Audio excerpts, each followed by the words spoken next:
नमस्कार दोस्तों, स्वागत है एक बार फिर से आपके अपने एजुकेशन चैनल एजुट्यूबर देव पर।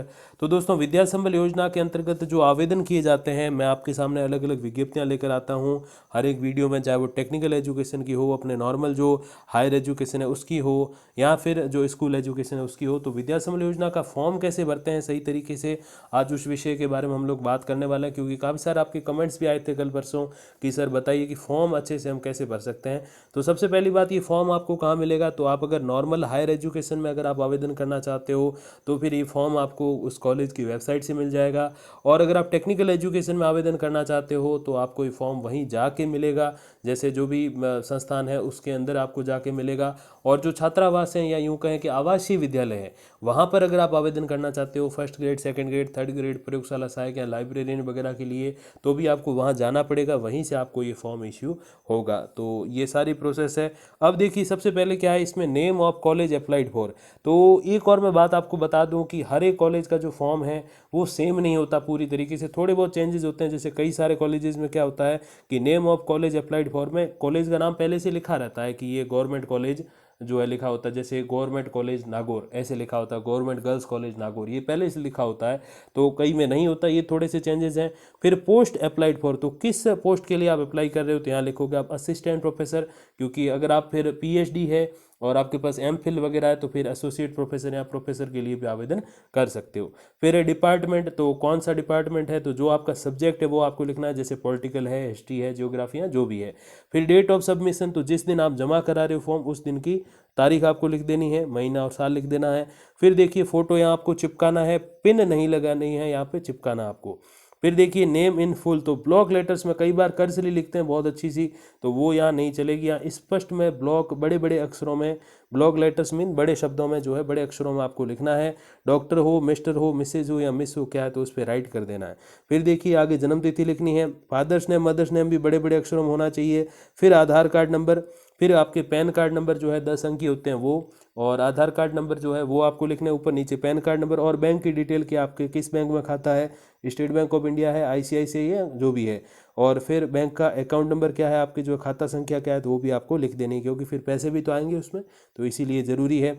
अब ये बैंक और पैन की जो डिटेल है वो हर एक फॉर्म में नहीं होती, किसी फॉर्म में होती, किसी में नहीं होती। तो अगर नहीं होती है तो इसका क्या प्रत्युत्तर है वो भी मैं आपको अगले वीडियो में दूंगा, जब मैं आपको फुल ऑन डॉक्यूमेंट की लिस्ट लेकर आने वाला हूँ अगले वीडियो में, तो बिल्कुल उसको आप जो है अवश्य देख लीजिएगा। अब देखिए, मेलिंग एड्रेस, तो यहाँ पे आपको आपका पूरा पता लिखना है कि विलेज पोस्ट कौन सा है, तहसील, डिस्ट्रिक्ट, या फिर जैसे गली नंबर वगैरह लिखते हैं तो वो सारी चीज़ें आपको लिख देनी है। पिन कोड लिखना आगे, टेलीफोन नंबर, एसटीडी कोड, अब तो वो होते नहीं इतने, तो यहाँ आप अपने मोबाइल नंबर लिख लीजिएगा, और दो दो सिमें होती हैं हर किसी के पास, तो दोनों मोबाइल नंबर यहाँ लिख लीजिएगा। और आगे ईमेल आईडी और परमानेंट एड्रेस, मोस्टली अगर मेलिंग एड्रेस तो जहाँ आप रह रहे हो, और परमानेंट एड्रेस जहाँ के आप स्थायी निवासी, तो मोस्टली लोगों के सेम ही होते हैं दोनों, तो बिल्कुल ये भी भर लीजिएगा। मैरिटल स्टेटस, मतलब शादीशुदा हो नहीं हो तो अनमैरिड या मैरिड लिख लेना। फिर नेशनलिटी, तो इंडियन है हम सभी लोग। स्टेट ऑफ डोमिसाइल, तो कहाँ के आप निवासी हो, आदिवासी हो तो राजस्थान। और रिलीजन, धर्म कौन सा आपका, उसके बारे में भी यहाँ पे चीज़ें आप जो है लिख सकते हो, जैसे हिंदुइज्म है, मुस्लिम है, जो भी है तो वो आप लिख सकते हो। अब देखिए, एक और प्रश्न ये उठता है कि एक जिले के अभ्यर्थी दूसरे में आवेदन कर सकते हैं क्या, या एक राज्य के अभ्यर्थी दूसरे में कर सकते हैं क्या? तो इन सभी प्रश्नों को मैंने संकलित कर दिया है, और मैं एक वीडियो में वो सारे प्रश्नों के भी आपको उत्तर देने वाला हूँ। तो इस वीडियो का जो टॉपिक है वो ये फॉर्म कैसे फिल करना यही है। तो फिर whether qualified UGC NET SLET, तो यस, क्योंकि आपने नेट स्लेट क्वालिफाइड कर रखा है, तो अगर किया है तो फिर आप एक फोटोकॉपी अटैच करोगे, जैसे मैं डॉक्यूमेंट वाली लिस्ट में आपको बता दूंगा। साथ ही साथ यहाँ लिख लेना आपकी किस साल में किया, जैसे होता है जुलाई 2018, जुलाई 2019, या फिर दिसंबर में भी होता है नेट, तो 2 साल, एक साल में 2 बार होता है, तो वो आप लिख सकते हो कि किस वर्ष और कौन से उसमें जो है सत्र में आपने किया है। फिर पीएचडी अवॉर्डेड हो कि नहीं हो, तो अगर हो तो यस कर लेना, नहीं तो नो। और टाइटल, फिर आपकी पीएचडी का क्या टाइटल है वो आपको यहाँ लिख देना है। अब देखिए, आगे कौन कौन सी डिटेल भरनी है। सबसे पहले यहाँ पर आपको एकेडमिक डिटेल भरनी, तो शैक्षणिक योग्यता क्या क्या है, तो सबसे पहले हाई सेकेंडरी या सेकेंडरी, तो यहाँ पर हमें राजस्थान में पहले सेकेंडरी फिर हायर सेकेंडरी होती है, तो सेकेंडरी भर देना है यहाँ पे, सेकेंडरी पे राइट का निशान। फिर बोर्ड या यूनिवर्सिटी, तो जैसे आरबीएससी अजमेर लिख देना अगर आरबीएससी से किया है, या फिर जिस बोर्ड से आपने जो है किया 10th, तो वो आप लिख लीजिएगा। फिर सब्जेक्ट स्पेशलाइजेशन, तो ऑल, क्योंकि 10th में सब्जेक्ट ऑप्शनल नहीं होते।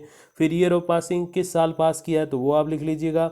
अब ईयर ऑफ पासिंग मतलब जिस साल उत्तीर्ण किया वो लिखना, फॉर्म जिस साल भरा वो नहीं लिखना, तो ये आप याद रखिए। फिर डिवीजन या मार्क्स इन परसेंटेज, तो डिवीजन लिख लीजिएगा, पीछे परसेंटेज लिख लीजिएगा, दोनों में से कोई एक या दोनों ही लिख दो तो बहुत अच्छी बात। फिर हायर सेकेंडरी यानी कि 12th आपने कहाँ से किया, तो अगेन आपको बोर्ड का नाम, सब्जेक्ट, तो फिर उसमें तीनों ही सब्जेक्ट होते हैं ऑप्शनल, तो उनके नाम लिख लेना। जैसे किसी ने चुने पॉलिटिकल, हिस्ट्री, जियोग्राफी, मोस्टली चुनते हैं अपने आर्ट्स वाले बच्चे। और पीसीबी जो अपने फिजिक्स, केमिस्ट्री, बायोलॉजी होते हैं, पीसीएम भी होता है फिजिक्स, केमिस्ट्री और मैथ्स, तो वो आप लिख सकते हो साइंस वाले। और फिर कॉमर्स के हैं ही तो ईयर ऑफ पासिंग, फिर डिवीजन या मार्क्स भी वो लिख लीजिएगा। फिर बैचलर डिग्री जो आपने बीए, बीएससी, बीकॉम किया है उसकी आप यूनिवर्सिटी लिख लीजिएगा। जैसे जेएनयू जोधपुर है, एमडीएसयू अजमेर है, पीडीयूएसयू अपने सीकर है दोस्तों, शेखावटी का विश्वविद्यालय। और बात करें यूओके, यूनिवर्सिटी ऑफ कोटा, कोटा की है, वीएमओयू कोटा की है, एमएलएसयू है, मोहनलाल सुखाड़िया यूनिवर्सिटी उदयपुर की। और बात करें एमजीएसयू है, महाराजा गंगा सिंह यूनिवर्सिटी बीकानेर। और यूनिराज है, यूनिवर्सिटी ऑफ राजस्थान, अपने जयपुर राजधानी में, वो लिख लीजिएगा। फिर मास्टर्स की डिग्री भी डिटेल भरनी। फिर एमफिल और पीएचडी अगर है तो ठीक है, नहीं तो कोई बात नहीं कि नेट के बेस पे भी आप यहाँ ज्वाइनिंग पालोगे। फिर पोस्ट डॉक्टरेट मतलब जो पीएचडी करने के बाद आपने और क्या किया, तो वो सारी चीज़ें यहाँ भर देनी है। फिर देखिए आगे डिटेल्स ऑफ एम्प्लॉयमेंट एक्सपीरियंस, तो आपको अनुभव है अगर कोई, अगर आपने कहीं से गवर्नमेंट या फिर जो भी सरकार की अनुमति से प्राप्त इंस्टीट्यूट है, यूनिवर्सिटीज़ हैं, स्कूल का अनुभव यहाँ पे काम नहीं आएगा। यहाँ पर आपको जो है एम्प्लॉयर स्टेटस ऑफ इंस्टीट्यूट और यूनिवर्सिटी जो है उसका ही काम आएगा, विश्वविद्यालय या फिर कॉलेज का, क्योंकि हायर एजुकेशन है तो स्कूल वाला अनुभव का यहाँ ज़्यादा कुछ नहीं मिलने वाला है। तो पोस्ट कब से कब तक आपने जो है रखी है, क्या बेसिक सैलरी थी, और ये सारी चीज़ें आप इसमें भर सकते हो अगर आपके पास अनुभव है तो।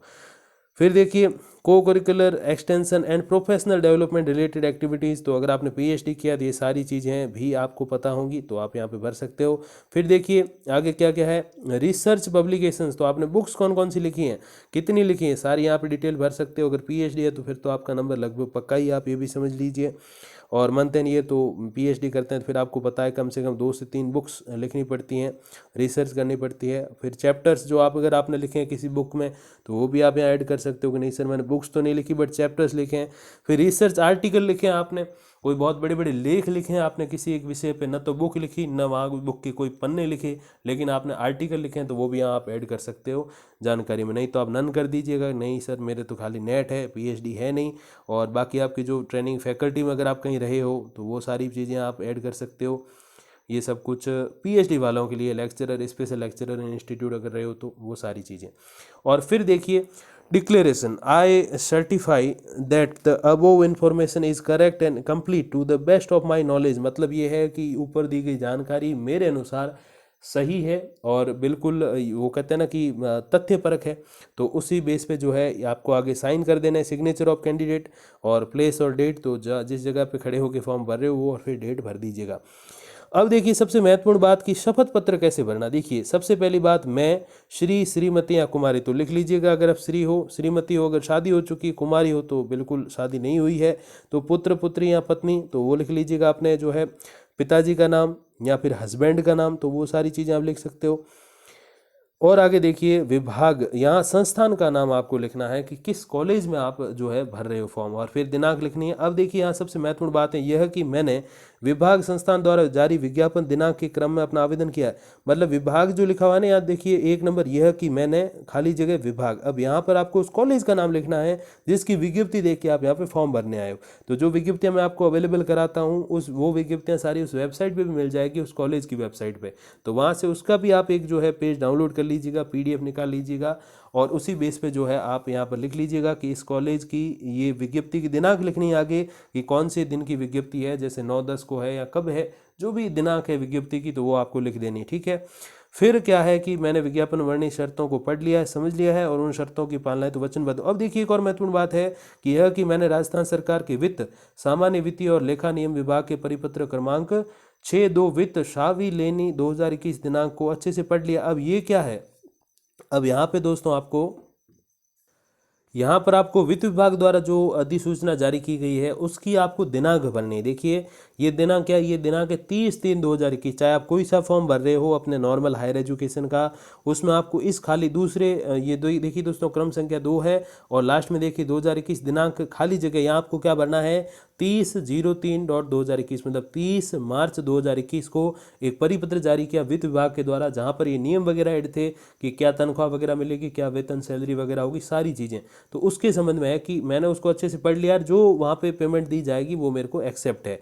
जैसे मैं अगर बताऊँ तो असिस्टेंट प्रोफेसर के 800 प्रति घंटा और 45,000 रुपये प्रति महीना है अधिकतम मासिक मानदेय। और बात करें थर्ड ग्रेड की, तो थर्ड ग्रेड को 21,000 है, सेकंड ग्रेड को 25,000 है, फर्स्ट ग्रेड को तकरीबन 30,000 है, और जो होते हैं अपने प्रयोगशाला सहायक जो जैसे आप कह दीजिए कि लैब असिस्टेंट, तो उनको 21,000 रुपये पर मंथ है। कोई एसोसिएट प्रोफेसर है तो उसको 52,000 और 60,000 रुपये है आचार्य के लिए, यानी कि प्रोफेसर ओरिजिनल को। तो ये सारी चीज़ें हैं और यही आपको यहाँ पे दिनांक भरनी है कि किस दिनांक को ये परिपत्र जारी किया है वित्त विभाग ने। तो यहाँ पर ये ऐड कर लीजिएगा। यहीं अच्छे खासे अभ्यर्थी अटक जाते हैं, यहाँ क्या भरना है, ये कैसे है, तो ये साथ में मिलता है। वहाँ अपनी वेबसाइट से आप जब PDF डाउनलोड करोगे तो 4 चीज़ें मिलेंगी आपको। एक तो आवेदन पत्र जो भी मैंने बताया, दूसरा ये शपथ पत्र जो अभी हम देख रहे हैं, तीसरी विज्ञप्ति मिलेगी ओरिजिनल जो मैं आपको बताता हूँ, वो वहाँ भी मिल जाएगी, विज्ञप्ति साथ लेके जाना आपको फोटोकॉपी उसकी। और चौथी चीज़ यही जो वित्त विभाग के जो नियम है वो आपको मिलेंगे, उसकी जो दिनांक है वो 30/3/2021 है, तो वो साथ में ये 4 चीज़ें आपको रखनी है। बाकी डॉक्यूमेंट्स क्या है मैं अगले वीडियो में बताऊँगा ज़रूर आपको। और फिर ये सारे तथ्य आपको जो है पढ़ लेने हैं और उस हिसाब से आपको जो है उस पर राइट का निशान, जैसे देखिए एक और लिखा हुआ है कि मेरे द्वारा कोई भी दस्तावेज जो है वो गलत या फर्जी नहीं है, अगर पाया गया तो फिर मुझे गेस्ट फैकल्टी से आप निकाल सकते हो, और मैं कोई वाद दायर नहीं करूंगा तो यहाँ पर करूंगा। अगर आप पुरुष और महिला हो, स्त्री हो, लड़की हो तो करूंगी, कर सकते हो। अब देखिए आगे फिर यही बात है कि यह कि मैं कार्य निष्पादन के दौरान निर्धारित उच्च मानदंडों के अनुसार अपनी सेवाएं प्रदान करूंगा या करूंगी, तो करूंगा पे अगर आप लड़की हो तो करूंगी, और करता हूं अगर आप लड़के हो तो फिर इसी पे आपको जो है राइट का निशान कर देना, ताकि पता चले कि हाँ सारी चीज़ें आपने अच्छे से पढ़ी हैं। फिर देखिए दोस्तों, फिर जैसे मैंने कहा ये सारी चीज़ें आपको पढ़ लेनी है कि भाई मेरा ट्रांसफ़र वगैरह नहीं होगा, अगर मेरी सेवा में कोई दिक्कत आती है तो फिर कॉलेज वाले मुझे निकाल सकते हैं, तो यहाँ करूँगा पे राइट। फिर नीचे देखिए नियमित नियुक्ति का दावा नहीं, ऐसे नहीं कि अब मेरा अनुभव होगा तो मुझे बस रेगुलर कॉलेज लेक्चरर बना दो, तो ऐसी आप कोई डिमांड नहीं करोगे। फिर यही बात कि मैं राज्य सरकार विभाग संस्थान द्वारा समय समय पर जारी नियमों का पालन करूँगा या करूँगी, और फिर जो है जो भी गोपनीयता होगी उसको मैं बनाए रखूँगा, तो ये सारी चीज़ें आपको ध्यान रखनी। अब शपथ गृहीता, यहाँ आपको सिग्नेचर करने हैं अपने। अब देखिए मैं शपथ पूर्वक बयान करता हूँ, तो लड़का है तो करता हूँ, नहीं तो लड़की है तो करती हूँ, कि 1 से 14 तक मैंने सारे नियम पढ़ लिए हैं और मैंने कोई जो जानकारी इसमें जो छिपी हुई नहीं है, सारी चीज़ें बिल्कुल स्पष्ट है, और इसी बेसिस पे आपको जो सिग्नेचर कर देना है। तो ये हो गई दोस्तों प्रोसेस आवेदन करने की। जैसे मैंने वीडियो की शुरुआत में बताया कि आवेदन आप कॉलेज की वेबसाइट से डाउनलोड कर लीजिएगा, अगर टेक्निकल एजुकेशन है तो वहाँ जाके, और अगर छात्रावास है, आवासीय विद्यालय है, तो वहाँ आपको जाके जो है ये आवेदन पत्र लेना पड़ेगा, वहीं मिल जाएगा ऑफलाइन।